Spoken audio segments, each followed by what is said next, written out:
about a week ago, I put up a post asking you lot if you would like to see Football Manager on this channel. And it was pretty obvious by the amount of comments and likes on that post that it was a resounding yes. So here we go. So of course, you know how we do. You know how it works. We're going to be taking over at Tottenham. This is what we've done a few times. I don't know why it's my go-to team because, let's be honest, this team should have been fixed a long time ago. And after a good start to the season, I think Tottenham fans will have been optimistic at the start of this season. And then as it went on, the optimism will have just waned massively. But don't worry, Tottenham fans, because your boy Yorkie is here to take over and hopefully fix the mess. Now, as we get into this save, there's a few things to go through first. I have updated this game. I haven't. I've downloaded it. Somebody else has. But I've updated this game as much as physically possible to get to this point. So the league changes are there, like the championship has a relegated side, so on and so forth. But it's as updated as possible. I think maybe up to Havertz. Yeah, even up to Kai Havertz being at Arsenal. So I think we're updated to the 7th of July. I don't know. This is just the closest one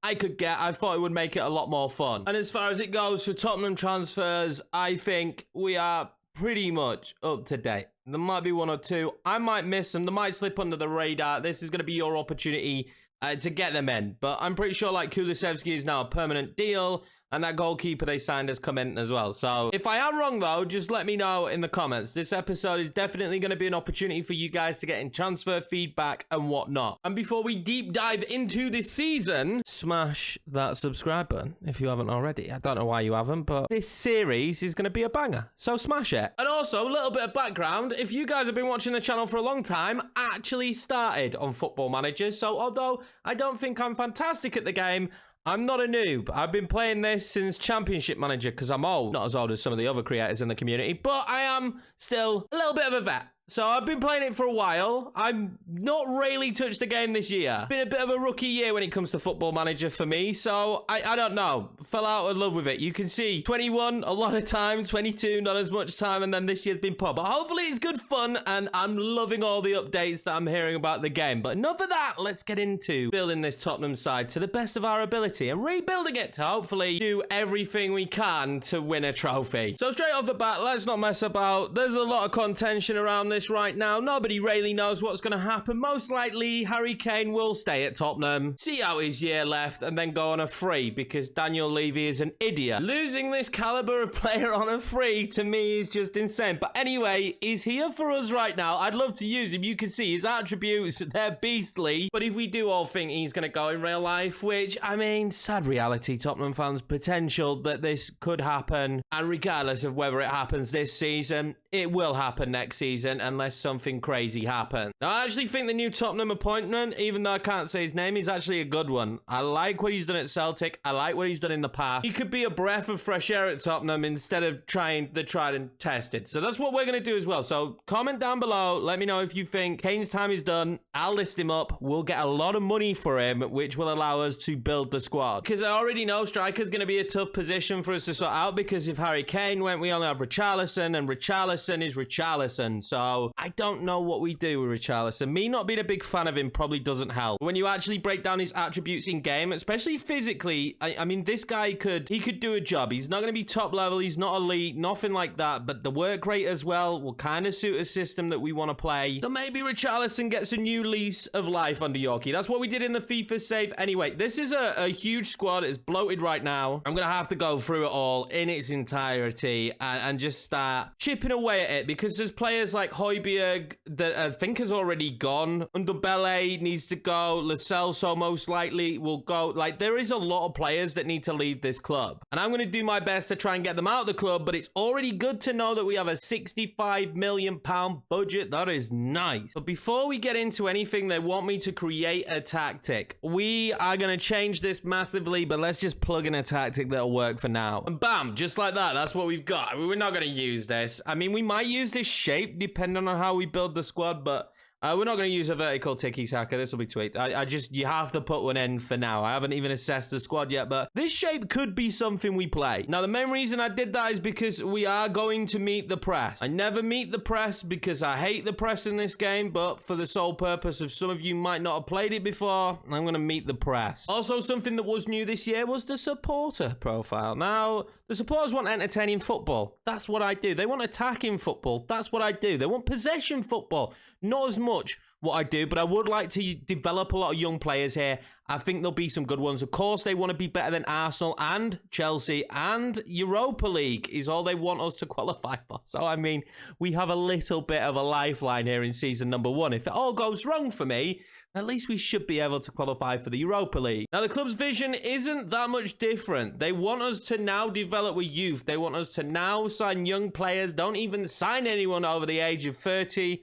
I can achieve that. We're within the wage budget, but with us already having 200k on there, I mean, we're looking pretty decent, but they're different. They want Champions League football, which might be a little bit harder to achieve here, but it's only preferred. So it appears that muscle memory is clicked in and I didn't actually click to do the opening press conference. Oh well, I'll show you a press conference at one point, lads. They're awful, but I now need to introduce myself to the players. I'm going to take the opportunity as the new Tottenham manager just to have a chat with them. And I can mark here like what improvements I want to do. And in the grand scheme of all of these, there's some interesting choices that I could be making, but I'm actually going to go with this one because why not be a little bit rash? And I'm going to say I'll make it clear right now. If you want to leave and a big offer is made for you, nobody's going to stand in your way. Yeah, I thought that might make everybody downcast. I'm also going to tell him that I'm going to be trimming the squad size. Some players are thrilled there, some of them not so much. I will be working to improve the backroom team. We haven't looked at that yet, but that's it. That's all we're going to do. And I think that's it for promises for now. A lot of them are encouraged. I mean, the Jet Spence who I want to use, it was not looking good. Now, when it comes to my expectations, I'm going to be smart here, right? Lads, if you're in this position, just choose what the board's expectation is. Now, this one is a bit more 50-50 because the fans actually think Europa League, but I'm going to say Champions League, and there we go. Everybody's pleased. We get the greens we need. I've done the code of conduct as well. It's absolutely fine. So we actually leave the meeting with everyone still in pretty good standing. Spence, not so happy with me, but at least he's only neutral. And when it comes to staff, we have a lot of room for scouts, which is something we're going to need because we want to extensively scout for youngsters. Think of Brighton. We want to be a little bit better. And when you look at our scouting network right now, which is pretty true, Tottenham are pretty bad at scouting. Their track record with transfers, let's be honest, hasn't been great. We're going to need some more scouts in there, but I like to make the game a little bit more difficult, so instead of just going in and searching for scouts with certain attributes, which I know are going to be very good, I'm going to do it by advert for once. This is not the norm for me, by the way, but screw it, let's do it by advert. Same with the coaches, we got some room for some more coaches. We're going to do that by placing an advert. Again, I also need feedback from you guys. Ryan Mason right now is my second in command. Do we want him to stay there, or do we look for somebody else who's maybe more experienced and has a better win record than Ryan Mason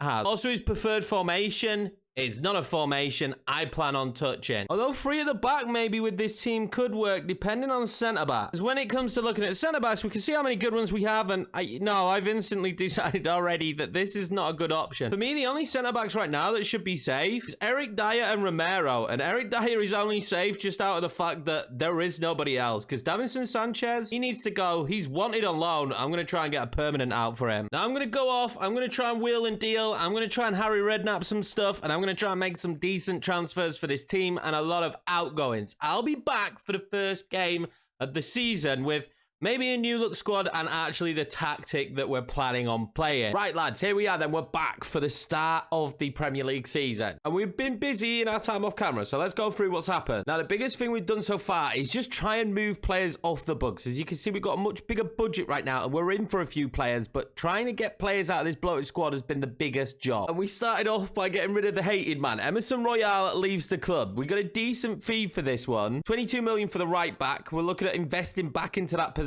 but I know a lot of Spurs fans don't like him, so I thought let's show him the door as quickly as possible. He wasn't the only one in defense that went. Also, Davinson Sanchez went, and we also moved on Joe Rodon. We're trying to just freshen up this back line. These were important moves to make, trying to get them out of the club. And yeah, we're going to work our best now to bring in new centre-back. And although we haven't done much business yet, this man is someone who is very close to signing for the club. I've gone in for Josip Zutalo. I mean, he looks so good, lads. I think he's an upgrade in the back line, because right now I have Romero and Dyer, and that is pretty much it. I'm not a huge fan of Ben Davies, so I won't mind moving him on. With a potential move of Tanganga being out of the club, maybe just for a loan, because he looks like he's going to be good in the future. I tend to be playing this guy at right back, but I mean, I want my right-backs to be fairly offensive, and he's not going to do anything going forward. And with the move out of Emerson, we needed another Brazilian, so I've gone in for Vanderson. This deal is very close. It's going to be around 21 million up front, and then could rise to 34. A lot of that is heavily dependent on how many times he plays for us and how many times he plays for the national squad. So this guy's going to have to be a beast in order for Monaco to get all of our money. But you can already see he's going to suit the way I want to play a lot more. I mean, he's good, right? Just look at him. He's extremely good. I think he's an upgrade. So him and Pedro Porro at right back, but Vanderson easily could be a player for the future. 21 as well. But it wasn't just upgrades to the back line. We've gone and signed ourselves a young Portuguese, hopefully, superstar in Vasco Souza. I mean, he just looks really good. 19. I really like him. He's costing about 10 million. So he's not even an expensive deal, but we are loaning him back to Porto straight away. Give him a season there, getting game time, and then hopefully next year he can come into the team. Now, we mainly did that because when it comes to offensive midfielders, we've already signed one. This one took me a little while to get done, but at 18.5 million, there's just no way I could turn this one down. It is one-to-way central midfielder Rodrigo de Paul from Atletico Madrid. He looks extremely good as well, and with us looking to maybe move out Lo Celso and Dembele, we're moving out a lot of the midfielders, Højbjerg, so obviously I have to freshen up the midfield a little bit, even though we already had a lot of players in that position.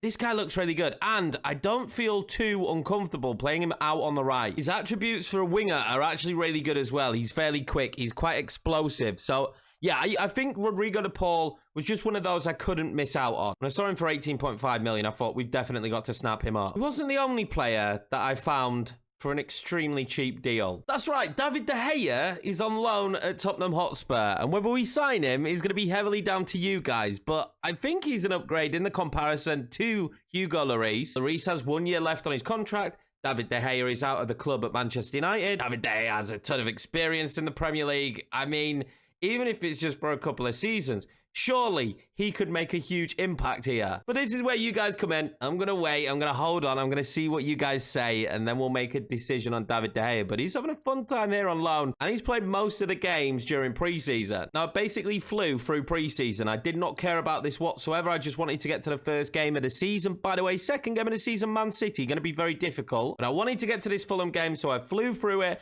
tried to make as many transfers as possible, giving you guys time to get feedback. This is the results we got. I never read into the friendlies. They mean absolutely nothing, but losing to AEK right at the end didn't fill me with tons of confidence walking into this Fulham game. Now, Rodrigo de Paul isn't actually the only offensive midfielder I looked at. We nearly signed James Rodriguez, but the guy wanted an absolute ridiculous wage, and crazily, James Rodriguez has gone and signed for Celtic under Brendan Rodgers. Not sure how this one's played out, but, I mean, he will absolutely tear up the Scottish League. I think his pace put me off a little bit, and they wanted like 100k. I don't know how Celtic have managed to negotiate this deal. AI, very lucky, but all in all, minus the unbelievable technicals, I'm not sure he would have fit into the team. So, I mean, this is the tactic we've got so far. Whether this is going to work out and we stick with this, I don't know. The Jed Spence is currently just gone out on loan. I've loaned out a few of the youngsters. Well, actually, I've loaned out a lot of the youngsters, but Spence is one of them who technically probably would have been a little bit weak in the Premiership. Although he's athletically unbelievable, I wasn't willing to take the risk. And when I saw Vanderson, I thought that was a smarter move. Now, we are waiting for the deals for Sotalo and Vanderson to complete, so they won't be in this game, but they are exciting for the future. And we do have a huge budget moving forward, really. And we still haven't decided what we're going to do about Harry Kane. He's still at the club, but I'm pretty sure you guys in the comments are going to tell me to sell him as quickly as possible because they've got to make that money, right? Can we let him walk on a free? I don't see how we do that. But he is going to be the starting striker for today's game. And this is how we're going to line up for the first match. I feel like this is our strongest 11, minus maybe Kulusevski, but unfortunately he's picked up an injury. It's really frustrating, but he's not going to be out for much longer. 2 weeks, twisted ankle. He's not going to be back for the Man City game, though, which is worrying. And you'll notice here we have a ton of players that we still haven't made decisions on. Højbjerg, Sessegnon, do I keep him or not? Reguilon, I think we let him go, so then I keep Sessegnon. I think that's probably going to be the case, but this squad still has a long way to go before we're rebuilt, but we need to get a win here on opening day against Fulham, and we're going to go with Vicario in ahead of Hugo Lloris, who actually is rated better than Hugo Lloris in the game. David De Gea is rated the best out of all our goalkeepers. Maybe gives us a bit more incentive to get that deal done. But yeah, this is the strongest 11 that we can field right now, but it really isn't a strong bench. And with Richarlison being out suspended, it means we have no backup striker. So the strike position is definitely somewhere we need to look at as quickly as possible. With all that said, let's just go in with this 11 into the opening day of the season, hopefully pick up a win against Fulham. We already know that this is not the end result. The squad will probably look Very different, but I am quite happy with his starting 11. We need to beat Fulham. Man City is not a game I'm expecting us to win. So Fulham, this is quite important. Fulham also had a player last season in Solomon that I've looked at, but now Shakhtar want a bit too much money. But I believe Tottenham have signed in real life, but I think the fee was a free or maybe a really cheap deal. We can't get that. I think it was going to be like 30, 40 million. You guys really want me to push for that deal? I will do. I mean, we just genuinely need to pump the guys up a little bit. They don't really know me, and that's why I'm not going to get the greatest results out of those team talks right now. But let's just kick off. I'd want to done any of the settings here, and for me, I do usually play on extended, and I will do that in between games, but for these matches, we're going to play a little bit quicker. I also play 2D. I'm sorry, I do, but for the games, we will play in 3D. I don't mind 3D. It's better this year. I'm super excited about the potential of the new match engine coming in the future, though. But who knows? This could be a difficult tie. We're going to be pressing. We're going to be hopefully difficult to play against. And we're going to see some good, quick build-up from the boys. That's kind of what we're trying to do here. And use Harry Kane as much as possible if he's going to need to be pivotal in that forward position. But he will drop a little bit deeper as a centre-forward. But let's see how we get on here then. Eric Dyer, adds Pedro Porro. He should bomb down the wings. That's a great ball in, and Son can't get to it. When it comes to camera, I'm not sure I want director. Maybe we want sideline. I think sideline might be the best in terms of me actually still being able to see how the tactic plays out. For video purposes, let me know what you guys think, but this might be the easiest way to read it. I also think potentially maybe we're going a bit too quick, but there's Rodrigo, De Paul, and Kane coming deep. That's going to happen, so I actually need the left winger in Son, who's playing an inside forward attack, to kind of become the striker. We're going to work on that. I don't know if that's going to work straight off the bat, but we will work on that. And the midfield, really hard working, good quality on the ball. In Maddison as Harry Kane rattles across, an assist to himself off the crossbar. Harry Kane is off the mark, 5 minutes in. First goal of the season. That is beautiful. But it will be this hard working midfield for us that hopefully provides this going forward in terms of winning the ball back. And there's so much quality in there because James Maddison has unbelievable technical skills. So does Bentancur. And Basuma's not bad either. So them as a trio with Rodrigo, De Paul every now and again playing where Maddison plays, can also probably play where Bentancur plays. I think that's going to add really well. I'm not sure about De Paul out wide though. I think Kulusevski will do probably a better job for us out wide. Now, if you are wondering about the camera and why my t-shirt, although be it black, I wear a lot of black, has changed several times as there's nothing going on in this match right now. I've recorded this over 3 days, 3 separate sessions. Work is kicking my ass right now, but I really want to get the content out there. And I've been so excited to sit down and play this one. This is not a good sign. It's been sheer domination for Tottenham. And now Fulham are going to have an opportunity, which in key highlights sometimes means this could be a goal. From very little, can't be letting Cabano just shoot wildly from distance. Although I'd probably prefer players to shoot from distance than closer. I'm going to demand more. We're going to go positive. Now, with a team as good as this and Rodrigo De Paul over the ball, Eric Dyer maybe could have scored a goal. I don't know about Eric Dyer because attribute-wise in the game, pretty good. But I really do like the signing of Sitalo. So maybe I'd prefer to give him game time. So far, so good. We need a second goal, if ever. Harry Kane coming deep. Again, couldn't collect that one. That's a little bit frustrating. And I feel like as this game goes on, they might have more opportunities. Son with a misplaced pass there. Paulinho is wanted to be the Declan Rice replacement, I think, from West Ham. They're going in big for him. So maybe we look at him. I think we might need another player that is good in that halfback position with Højbjerg leaving, because that's potentially where I would have played him. I'm also watching this and wondering if we're getting enough bodies for, but look at the way De Paul took that. And Maddison should have scored his first goal for Tottenham right there. Now, I'm noticing that Romero is not playing well, so I actually think maybe 60 minutes in, he's feeling aggressive. He's on a yellow card. I can't keep him on. I think the best decision there is Ben Davies, and this is where he comes in handy right now because he's a left-footed centre-back. Although I don't think he's great in a 2, we don't really have anybody else right now. Some of the other results, Man City battering Palace, probably expected. I don't know how our game's going to go against them. Aston Villa beating Newcastle on the opening day. Aston Villa in real life have done some great business. Newcastle, not so bad themselves. So I'm going to encourage the lads here. I think we've probably been the better side by a distance, as that's a great ball into Bentancur. Rams the keeper. Rams off a great performance on opening day. Maddison's had a really good game. I should point that one out. And Bentancur bags a goal. I'm excited to see how he does. This is his year. I think he spent a lot of time injured last season. It's not going to be the case. And he can bomb forward in this position.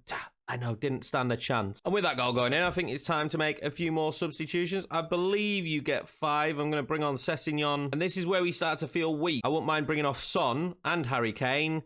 And those are not options for me. So instead, I'm going to push Son up top. I'm going to bring on Perisic. And I also think I'm going to bring off James Maddison. Again, don't really have players here right now that are my players. I'm going to try Sarr there. Because Sarr is a playmaker. He's not horrendous. He's not a good enough level, I don't think, to be a starter at Tottenham. Look at his value. God. But I do believe, mentally, looks very good. And he's not a bad passer. So he could be one for the future. And maybe we just blood him in this season, give him as much game time as possible. I'm not going to fall into the trap of making all 5 substitutions because then a player will get injured. We'll concede 2 goals. FM likes to do that to you, but as things stand right now, it's gone pretty breezy, and I did want us to be potent on the counter-attack because I think Tottenham are so good at that. I did want us to have more than 2 shots on target, though. 18 shots in total, only 2 on target. Son now finding space in behind, couldn't get a ball in. Pedro Porro rattles the crossbar. Pedro Porro could be really important, I think, in the long run. As a right-back, he's potentially the right-back for the entire save, although I'll bring in Vanderson, but he's going to be rotation with Pedro. We're going to have a lot of games as well in the future. I don't want to concede here now. I want us to keep a clean sheet. Still don't know what to do about David De Gea, but still want to keep a clean sheet in the first game of the season. As we win the ball back in these positions, it's how quickly can we break. Perisic is not a bad player either, and our wingers are quite interchangeable in terms of joining the attack. I do think Son, when he's playing up there, he's getting a little bit too deep. That was nearly a DePaul goal on his debut. And just like that, there we go. We get the result. I mean, it was pure dominance, right? It was pure dominance. I do think we preferred a few more on target. I don't want to add work ball into the box just yet. These guys really need to learn the tactic, but that's a really good way to start this season. Regardless, there is still such a mountain of work to do. I kind of want to see who Newcastle have signed. Well, I instantly noticed they've got Sergio Ramos. Who is this guy? I need to look at some of the hot prospects. We might steal some of the youngsters from other teams. Going into the transfer history, it's unfortunate because we're going to have the old stuff. And Sandro Tonali deal is done now, but it's down as an 8.5. We all know that that wasn't the deal in real life. From what I'm seeing here, they haven't actually really done much more than what they did in real life. There's still so much time left in this window, of course. It looks like we're going to have a lot more deals being negotiated, and there is a lot more transfers for us to make yet with this Tottenham side. That is without a doubt. But we do get a win on opening day, a dominant performance. We keep everyone fit as well. That's the most important thing. Nobody got injured because right now we can't afford an injury. But that is going to be it for this episode. I'm going to take my time now. I'm going to let you guys get your suggestions in. I'm going to see how you guys feel with the idea of this series, and then we will be back with the next episode. I'm not going to lie to you though. I'm super excited to sit back down and record this again. This is really good fun. I haven't had this much fun on Football Manager in a while, and bringing it back to the channel feels pretty exciting. So if you're finding it exciting as well, smash the like button. Hit the subscribe button if you're new to the channel. I appreciate you all. I hope you're doing well, and I'll see you for the next one.